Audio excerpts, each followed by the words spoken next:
Born to Achieve. Born to Achieve. Welcome to Born to Achieve podcast, the show that inspires and motivates you to unlock your full potential and achieve your goals. With your host, Warren Andrew Pinder. Let's get started on this week's episode of Born to Achieve. Born to Achieve. I am born to achieve greatness, and so are you. On today's episode of the Born to Achieve Greatness podcast, we have as a guest Mr. Kijuan Amey, a visionary and motivational leader from Durham, North Carolina. His journey of resilience and success began after graduating from Southern High School. He was dedicated to a decade of his life to the United States Air Force, achieving the rank of Staff Sergeant as an in-flight refueling specialist. Medically retired, he transitioned into academia, earning a degree and founding the Amey Motivational LLC, formerly served as the vice president for the Carolina Regional Group of Blind Veterans Association. Kijuan is also a member and ambassador of the Air Force Wounded Warrior Program. Beyond his remarkable military career, Kijuan is a man of many talents, boasting over 25 years of drumming expertise and stage acting. Now, an upcoming bestseller, Don't Focus on Why Me. However, life took an unexpected turn for Kijuan on May 5th of the year 2017, when a motorcycle accident claimed his eyesight. Yet, as Kijuan profoundly states, I may have lost my sight, but I did not lose my vision. Now armed with an inspiring story of overcoming adversity, Kijuan has begun a motivational force empowering others to reach their highest potential. Whether addressing a crowd of 1,500, engaging in one-on-one sessions, Kijuan is well equipped for any speaking engagement. He, not just a speaker, he's a catalyst for transformational, ready for the task ahead. Kijuan, welcome to the Born to Achieve Greatness podcast. Thank you. if people know the backstory of us speaking here today, when I was introduced to you, a few months ago by Dominic, and we spoke, it literally resonated. Your story resonated with me in such a way that this was a special invitation being sent to you to be a guest on this show, because this show is about helping persons to achieve their goals and fulfill their dreams, and then inspiring them to share it with others, that others may be motivated to do the same. And this way we do our part to make the world a better place. I need you, Kijuan, to really, it's so much that you have shared, but I need you to share to our listening audience today, starting with, just let us know, just uncut. Let us know your story. Who is Kijuan Amey? Well, Kijuan Amey is someone who hails from Durham, North Carolina, like you said. And as I grew up, I was an outdoor child. And I make mention of that because it's what shaped me into who I am today. A lot of children now, they're so caught up in their technology that they don't get to experience the outdoors unless somebody tells them to. Me, you didn't have to tell me to. I wanted to be outside. I didn't come back in the house until the street lights came on. That was our type of curfew right there. Your curfew was when those street lights came on at night and you ran in the house.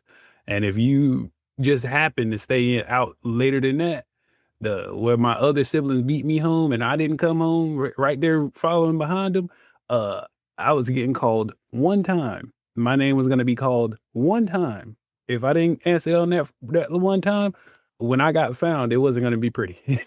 I know. So you know what I mean? And so, man, I loved being outdoors, whether it was riding bikes, playing with my friends, learning how to do my first backflip, trampolines, basketball, football, whatever it was just fun, and that's how I grew up to become a person who does not meet a stranger, because when you go meet friends, when you go meet other children on a playground, y'all might not know each other.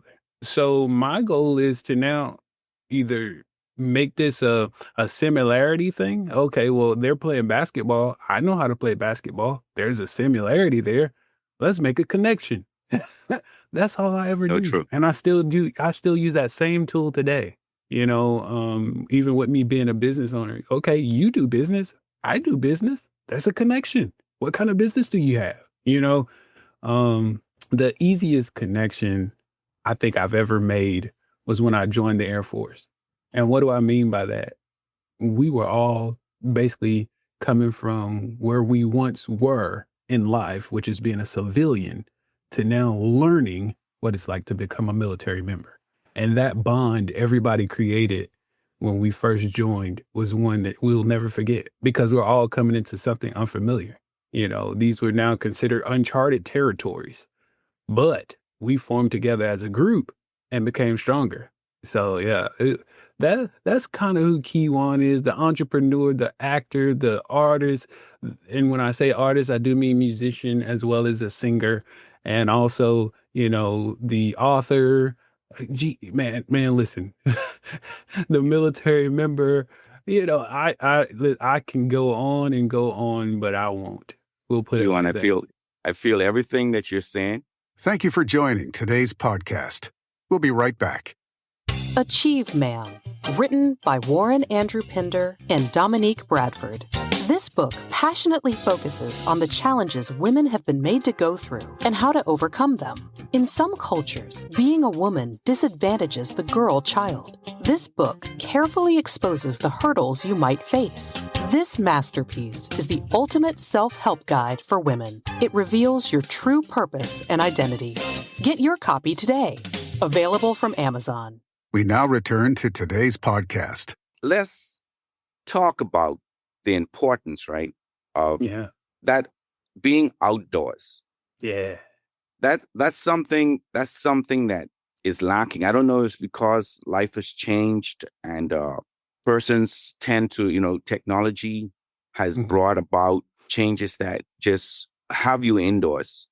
Yeah. But so much is missing, right? There is so much that's actually creativity, innovation, right? I'm sure when you could probably tell stories of playing hoop, shooting in a milk crate, Yeah. where you had to make your hoop. There are so much things that would have been done in the outdoors. Like, how do we encourage? Life is not about going backward, but how do we encourage persons to try and take or seek what it was that helped us from being outdoors?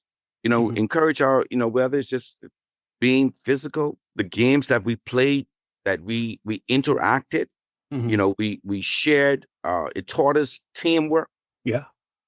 What to you as you brought that up, that's an important thing to know because it's all a part of life's journey. And it's things are being changed, but it remains the same in a certain sense. But I feel as if a generation has missed so much, because everything has been moved indoors to facilitate the games and everything else that's going on.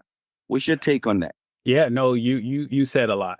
And what I think about is just recently my three nephews, ages 10, 6, and 5, the different ages, that's a big gap, that 10 and 6. If you think about the knowledge base of what they're learning, because one is just coming out of, a first year of or second year of grade school, and the other one's going on to the 5th grade. You know what I mean? So it's kind of a gap there. But what they, again, going back to what I said earlier, found was a similarity. They just wanted to have fun. So they found bicycles, they found scooters, they found a basketball, they found a football, they wanted to go swimming. Whatever the similarity was, they used it to their advantage and went outside. The other thing that I can think of, especially with younger, children and adults now, oh, it's not safe, this, that. And, what made it safe for them? There was either adult supervision or they were enclosed in our backyard, which is fenced in. Yeah. You have to make it safe, provide the safety net. Everything. Listen, if I were to tell you when I was out there, when I used to be outside was safe. No way. Sometimes I would be miles away from my house on a bicycle. Yeah. No phone, no Apple Watch, none of that cute technology stuff. First off, we didn't have the money for it. I didn't come from the best. I mean, it looks nice now because, I do okay for myself. But back then, oh, no. I didn't get a cell phone until I got to, I think, middle school. I think. And even that was a flip phone, so Yeah. come on. So my thinking is we have to not just as kids be innovative, but as adults to provide that sense of safety, protection, but not to smother, just to allow for freedom in a Yeah. sense, Yeah. So one thing you said about, how had those creative juices going when you get outside, it really did. When I was growing up, a little child now, I'm a little child. We're trying to find a place to play basketball, street, narrow, no sidewalk, nothing. There's no basketball court over here. Yeah. We used the street, and there was a light pole.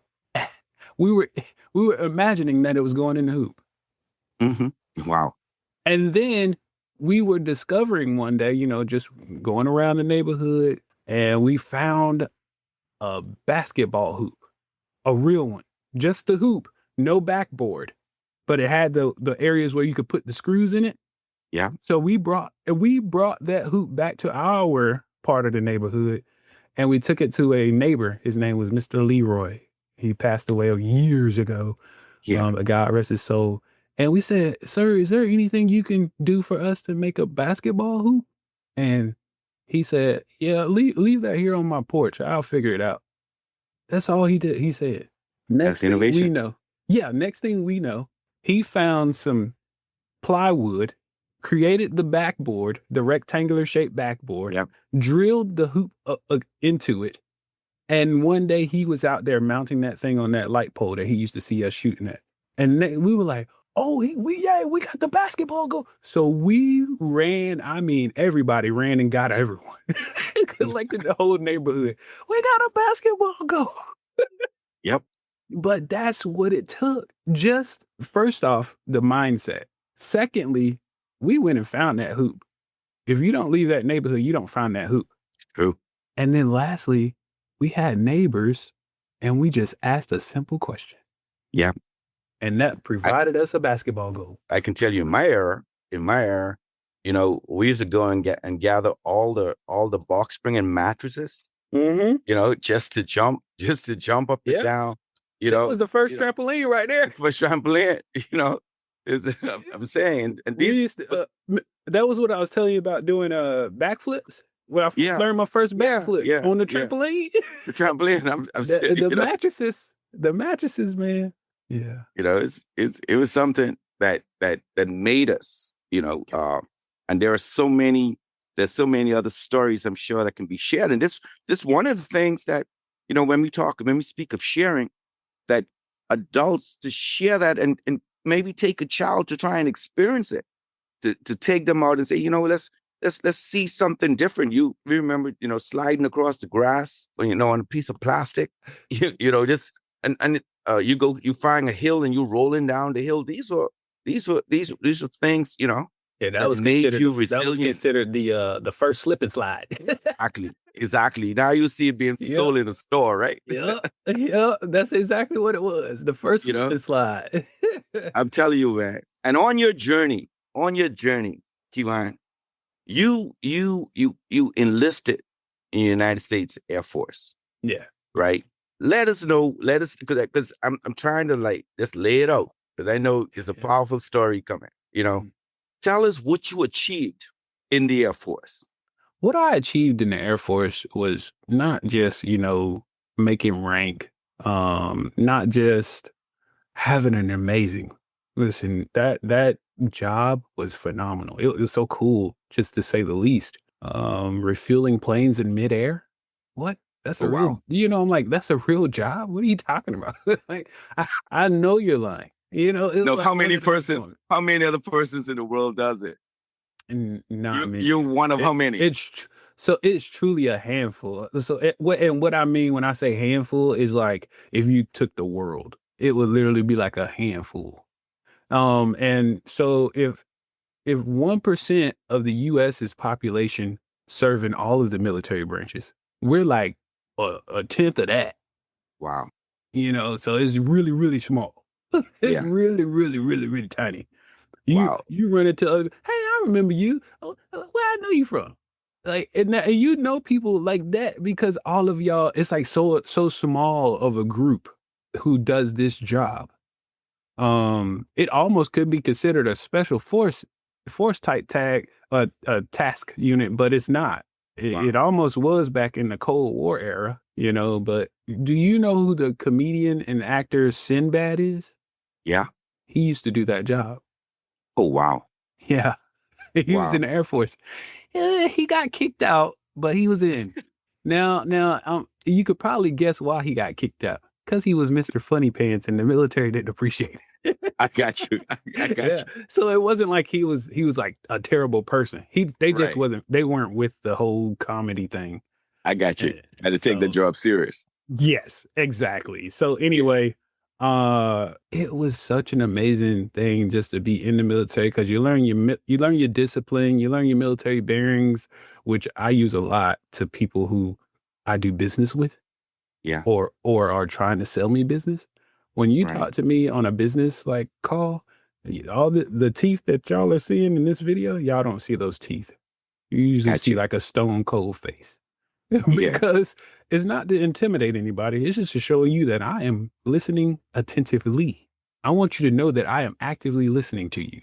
And I want to hear every word you say to make sure that your proposal is making either sense to me or is something that I want to be a part of. Yeah. So I take business very seriously. I'm sure you probably understand that. That's so. Yes, that's so. Yeah. And then resiliency. I learned a lot of resiliency in the military. I also learned what we call it situational awareness, not just self-awareness, but situational awareness, because every situation provides a different level of awareness. So that's why you have to learn situational awareness. Is this a situation that is harmful to me Mm-hmm. or not? You know what I mean? So there's a lot of different things that go into it. But I tell you, I learned some great things in the time that I did spend in the military. And I learned some not so good things in the military about people. So Yeah. Yeah. so yeah. That's life. But It I is. must say, you must be proud to know of the mission that was just done, that your fellow, armed force colleagues would have been, in refueling the planes that just, that went into to Iran. deal with that bunker. You know what's crazy? You know what's crazy about that is the Iran, they attacked a base in Qatar, right? Right. So this is kind of what brought along that whole situation. And so I, throughout my whole career, used to get deployed to Qatar. So Wow. that could have been the base that I was at. Wow. You know what I mean? Yeah. Crazy. So when I thought about, wait, they attacked that base? Oh, like that. So when people look at that situation and they're like, oh no, like the military is pissed off. Yeah. Like, you just attacked us. You know what I'm saying? So not only did you attack us, what if I'm stateside and I have friends that are there? In Qatar. Yes. Now you're attacking my friends. Yes. You know what I mean? So it's a whole, when I tell you, when they say sisters and brothers in arms, we mean that. Yes. That is our sister or our brother. I don't care which way you look at it. Yes. So it's if you have siblings and you love them, that's what it's like. It's like your sister or your brother just came home and told you the bully down the street was messing with him. Yes. Oh, you get up off the couch. It's time to come outside, Definitely. We're about to address the situation. Definitely. Definitely. And the excellence of the armed forces, we saw that it was extremely executed well. It was a really interesting attack, by the way. Yes. The way they did it. I don't know if you read the article, but so how they did it they use bombers, right? Right. But the bombers they use are stealth capable. Correct. So they were flying in formation, and then a couple of them went into stealth mode. Right. The others did not. So it seemed like they were still all together. And then Wow. some of the ones that went to carry out the mission, they split off, whereas the other ones kept flying that same direction. Wow. So when the ones that split off were headed to Iran, they didn't know it was coming. Wow. They had no clue. Wow. But we have this thing in the military called War College. Yes. You learn all these strategies there. Yes. Yes. Yeah. Oh yeah. No, they flanked them really good. I'll tell you. I'm telling you, man. But that is good. And Now for a commercial break. Achieve Men, written by Warren Andrew Pinder. In this book, you will learn the 7 steps to achieving your dreams and goals. Given the vision to share how the acronym of the word achieve can be used systematically in your day-to-day life. Each of us is given a unique gift from God. Get your copy today. Available in print, ebook, and audiobook from Amazon. We now return to today's podcast. moving right into your journey, you know, all of this good stuff, right? All of this that was building you up, right? Just building you up to soar, to achieve all that you wanted. Then something happened, right? Something happened. Let us know what happened. Yeah, that amazing day that turned into a dark one, which was May 5th, 2017. I remember the beginning of that day. I just don't remember the rest of it. Wow. What do I mean by this? Well, that morning I had a girl that I was dating at the time, and her and I went to have lunch. I drove my car to get her because she was at work. I was a reservist, so I had my own business. I was the CEO of my own business called Kijuan Enterprise. And I went to school full time. So I was getting my college degree, and I was in the reserves in the Air Force. So, you know, I control my own time like I do now. And so I told her, I said, hey, yeah, no, I can come take you to lunch if you want. And she's like, yeah. I was like, I was going to ride the bike. Is that okay? She's like, no. I was like, okay. You know what? I won't ride it anyway because I don't want you smelling like that when you go back to the office. You know what I mean? Because it does leave like a smell, like the exhaust smell on you. The exhaust, yeah. So anywho, I drove my Dodge Charger. And so, you know, we had lunch, beautiful lunch, and took her back to the office. I head back home. I told her I was going to go home and probably take a nap because I had to work for the Air Force that night. Right. I was going in for the weekend. So I was going to go snag a nap because first off, I knew we were going to party on Cinco de Mayo. You know what I mean? And so Yeah. I was like, let me get a nap because I know they're going to try to keep us up late. And anywho, yeah, I couldn't go to sleep. It was like something was disturbing me. Like I really just could not go to sleep. I said, you know what? I might as well just go be productive. So that's what I did. I went to, like I told you about my other business, Kiwi Enterprise, which I did website design and management, social media marketing, and photography. Well, I went to go take some pictures of one of the websites that I managed, like the building of that place, because on the website, the pictures they had up there were out of date, well out of date. They had added so much to the landscape, the building, everything. And I was like, yeah, I got to update this for you.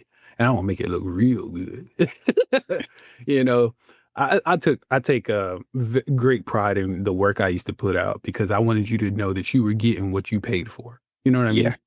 And so anywho, I ride there on my bike because I thought about jumping in the car, but now I was like, it's too nice out here for me to just, spring days in North Carolina are beautiful. If you're not allergic I've to experienced it. the pollen, oh, it is amazing. Beautiful. Yeah. You know, trees blooming, flowers blooming, all this grass growing. Oh man, you know. And so I said, you know what? I'm gonna ride the bike. It's not too hot. You know, it's not raining and there's no rain in the forecast. Let me jump on the bike. So I did that. And my bike was in the garage.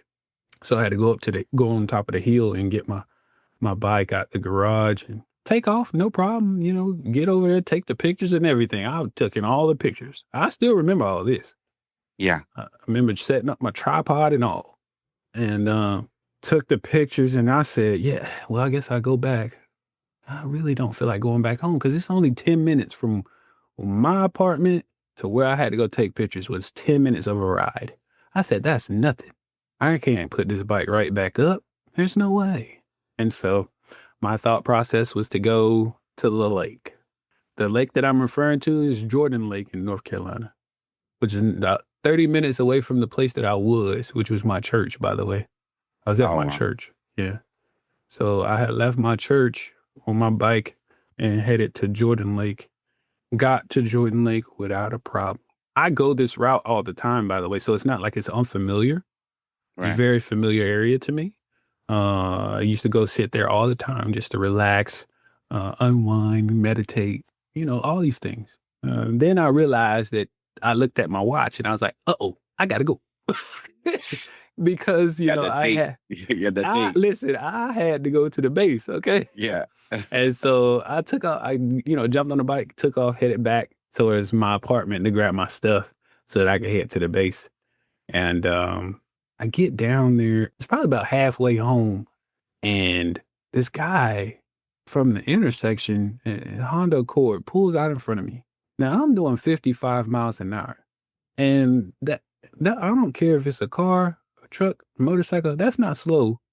So slowing down is not easy. Yeah. Especially on a bike. 2 wheels is harder than 4 wheels to slow down because there's not much surface area to grip the road when you press the brake. Right. I won't get too nerdy into that because I can.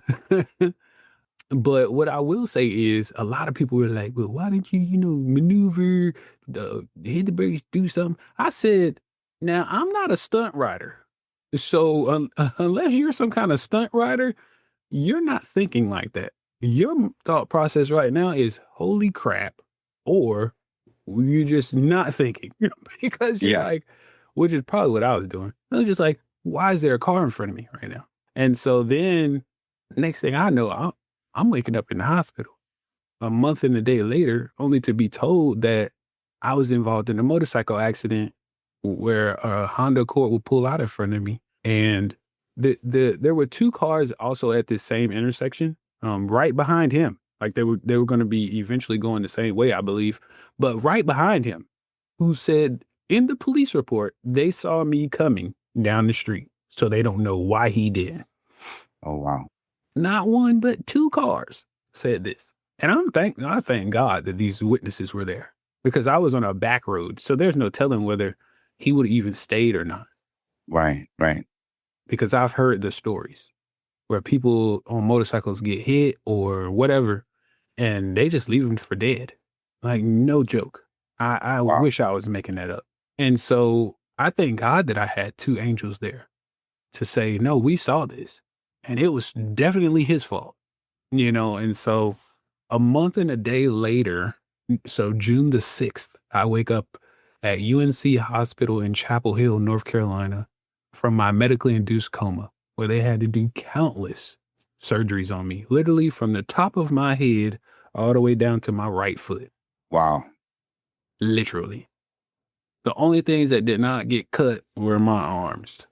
They didn't put any metal, any fixes, nothing. Those are the only things that did not get cut. Both of my legs have been operated on. My right foot was operated on. My back is medically infused with 2 rods and 12 screws. I got metal plates in my head. What? Yeah. So I don't know if you can see this little groove here. I see it. That's a metal plate. Thank you for tuning in to this episode of Born to Achieve. Born to Achieve. We hope you found it informative, inspiring, and motivating. Born to Achieve. If you enjoyed this episode, please share it with your friends and family. Stay focused on your goals, and we'll see you on the next episode of Born to Achieve. Take advantage of this incredible opportunity. Sign up today and claim your free ebook at www.borntoachievegreatness.com. Follow us on Facebook at Achieve Movement Inc. Get your copy of Exploring Achieveland, A Journey to Realize Your Dreams, Motivational Stories of Kindness, Inspiring Stories for Kids on Amazon and Kindle.